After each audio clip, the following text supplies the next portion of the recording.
The shifting meaning of life. Why the answers never stay the same. There comes a time in life when you begin to question everything. Not just the big things, like where you're going or what you're meant to do, but the tiny, invisible things too. Why you smile less than you used to, why certain songs make you feel hollow, why time slips faster now, and why the things you once lived for seem oddly silent. This is not a crisis. This is not depression. This is simply awareness. And in that quiet awareness, you begin to look for something, a pattern, a message, a meaning, and just when you think you've found it, they change it. Part 1. What is the meaning of life? It's a question philosophers have danced around for thousands of years. Some try to define it. Others dismiss it. Many just shrug. But for those who feel it's what especially, as time moves on, it becomes a kind of itch you can't ignore. What's the point of it all? Klein doesn't give a grand answer. Instead, he gives us a mirror. He shows us how our relationship to meaning shifts not once, but repeatedly through every phase of life. In our 20s, we think meaning lives in passion and purpose. In our 30s, we chase balance. In our 40s, we try to fix what's broken. And by the time we reach our 60s or 70s, we're not searching for answers anymore, we're looking for peace. Klein suggests that meaning might not be a final discovery. It might be a series of passing moods, shaped by who we are in that moment. Meaning, like water, changes its shape depending on the container. Part 2. Mortality as a philosopher's tool. One of the boldest things Klein does in his book is talk openly and calmly about death. Not in the dramatic Hollywood sense, not as an enemy to fight, but as a natural, necessary boundary that gives life its flavor. He recounts a thought experiment. Imagine a pill that makes you live forever. Would you take it? At first, it sounds tempting, but think deeper. If life had no end, would it have urgency? Would anything matter if there were no limit? Philosophers from Heidegger to Epicurus have reflected on this paradox. Klein brings it into everyday life, reminding us that mortality is not a curse, but a lens. It sharpens our vision. Knowing we have limited time forces us to ask better questions. It makes us notice things we once rushed past. The taste of coffee, the way sunlight filters through a curtain, the comfort of an old friend's voice. Without death, life becomes static. With it, life becomes art. Part 3. Hydra and the Art of Slowing Down.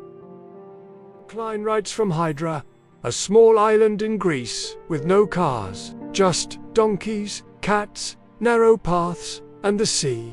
It's not just a setting, it's a metaphor. In a world obsessed with speed, success, and optimization, Hydra stands still. And in that stillness, Klein finds something rare. Clarity. Slowness is not laziness, it's presence. He watches the sea, eats slowly, thinks long thoughts, and from this gentle rhythm, he notices things the hurried life misses. Most of us fill our days with noisy mails, errands, social media, deadlines. We mistake motion for meaning. But when you strip away the noise, what's left? On Hydra, Klein rediscovers the joys of being instead of doing. He reminds us that a good life may not be about achievement. It may be about attention. Part 4. Philosophy with a wink. Klein's gift is not that he knows more than us. It's that he knows less, and is fine with it. He laughs at himself. He questions everything. He doesn't pretend to have it figured out, and that's precisely why his reflections are so real. Many philosophers speak with a heavy voice, building systems and doctrines. Klein speaks like an old friend, telling stories, He sees the absurdity in trying to answer life's biggest questions with tidy formulas. Why do we fall in love with people who make us miserable? Why do we sabotage the things we care about? Why do we fear aging when it's the only path to wisdom? There are no clean answers, but there is meaning in asking. There is honesty in admitting that life is, at times, ridiculous and beautiful all the same. Philosophy, in Klein's world, is not a staircase to truth. It's a hammock for resting in mystery. Part 5. The problem with fixing everything. Modern life is obsessed with self-improvement. We are told to hustle, optimize, biohack, level up. But Klein offers a different kind of wisdom. What if you stopped trying to fix yourself? Not because you're perfect, but because the idea of fixing is itself a trap. When we treat life as a problem to be solved, we reduce it to a math equation. But life is not math. It's music, and sometimes the most meaningful moments are improvised. There's a kind of quiet rebellion in Klein's acceptance of imperfection. He doesn't preach giving up. He preaches letting go of the need to control everything. Some questions are better left unanswered. Some desires are better left unmet. Not because they're wrong, but because chasing them leads us away from the present. Sometimes, the wisest thing you can do is sit on a porch, look at the sea, and say, "This is enough." Part 6. On laughter and the freedom to be foolish. One of Klein's most powerful tools is humor. He laughs at himself constantly and in doing so, invites us to do the same. In his youth, he took philosophy very seriously. He believed it held the keys to life's great questions. Now, he chuckles at that belief.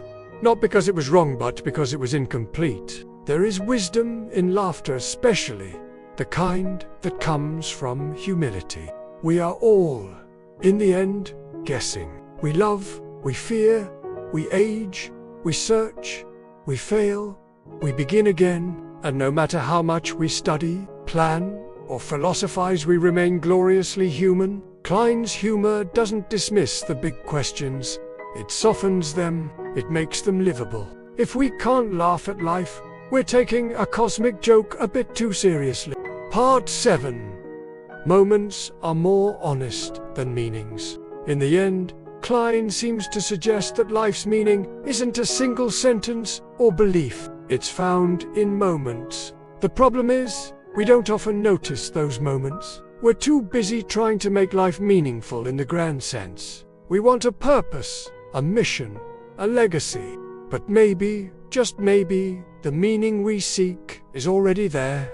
In the ordinary, in the overlooked, a morning walk, a warm bath, a shared look, a nap in the sun. These aren't side effects of meaning. They are meaning.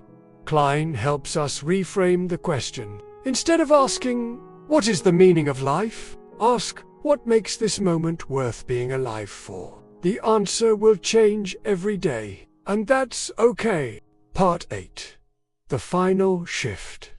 Letting go of the search. So what happens when you stop searching? Not out of despair, but out of peace. You realize that the search itself was the point, that chasing meaning was a form of living, that the quotes, the books, the thoughts, they were companions, not answers. Daniel Klein never claims to have solved life. He simply listened to it, closely, quietly, with a smile. And perhaps that's the greatest wisdom of all. The ability to sit with life, not to conquer it, but to befriend it. In his final reflections, Klein offers a gift. Permission. Permission to not know. To change your mind. To live slowly. To age without shame. To laugh when nothing makes sense. To sit in the mystery without trying to solve it. Because meaning is not a finish line. It's a mosaic, and every day adds a tile. Closing words. A life not figured out, but fully lived. Every time we think we've found the meaning of life, it changes. But that's not a flaw in the system. That is the system. Klein's book is a quiet, human reminder that we are not here to figure life out once and for all. We're here to live it with curiosity, with tenderness, with enough doubt to stay humble and enough wonder to stay awake.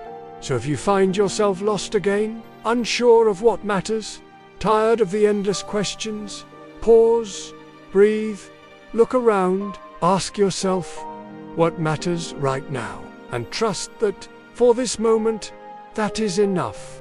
Because the meaning of life is not one answer, it's the courage to keep asking, and every time they change it, you change too.